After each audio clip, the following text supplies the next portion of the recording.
By now, you all have heard a lot about what happened to 4 Black Americans as they traveled to Matamoros, Mexico on March 3rd. You all know that they were kidnapped, and 2 of them, being Zindell Brown and Shaeed Woodard, were murdered in that melee, if you will, by the drug cartel. And so there's been a lot of headlines come out. Of course, those individuals went with Latavia McGee.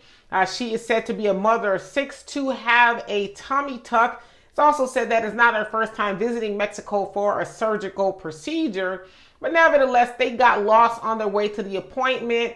And of course, you guys know the story of what happened to them. But a lot of the headlines that are coming out about what happened to them are very anti-Black and negative. Like this one from the Daily Mail. It reads like this: 5 Gulf cartel assassins who kidnapped the Tommy Tuck 4, killing 2, are tied up and dumped in the streets with a note from the cartel bosses apologizing to the 4 South Carolina families. So of course, y'all heard, now they're called the Tommy Tuck 4. Is that who they were, the Tommy Tuck 4?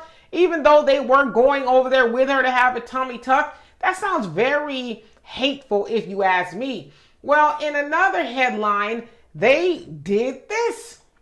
Cocaine cowboys. American man killed in Mexico border kidnap was jailed in 2015 for drugs manufactured, while the other 3 all have lengthy drug raps.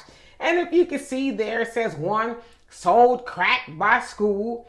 Latavia, her daughter, was on drugs, and the other one made drugs. And then lastly, one was in possession of drugs. And so it's like they were the victims of what happened to them there in Mexico. But somehow y'all done dug all up into their past and labeled them as being the bad people. Now, yeah, they might have had those things go on, but how would the cartel know that? Now I know there's some conspiracy theories out there as to were they working with the cartel or were they smuggling. There's no proof of any of that as of now. So now that's all speculation.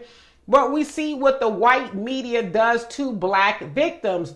They like to go and demonize them. But we've seen countless times where white people have been caught up in things and they were never demonized. You have Natalie Holloway, who went to Aruba during, I guess, a school trip about 15 or 17 years ago, and she ended up murdered by a local there, Urine Vandersloot.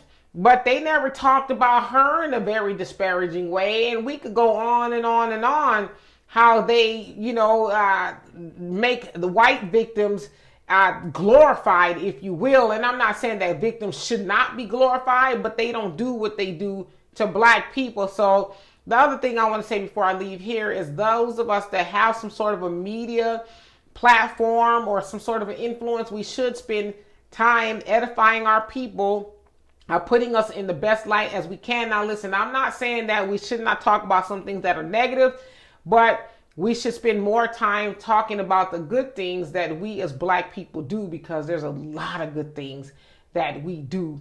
But unfortunately, as Dr. Claude Anderson said, we own less than 3% of the media.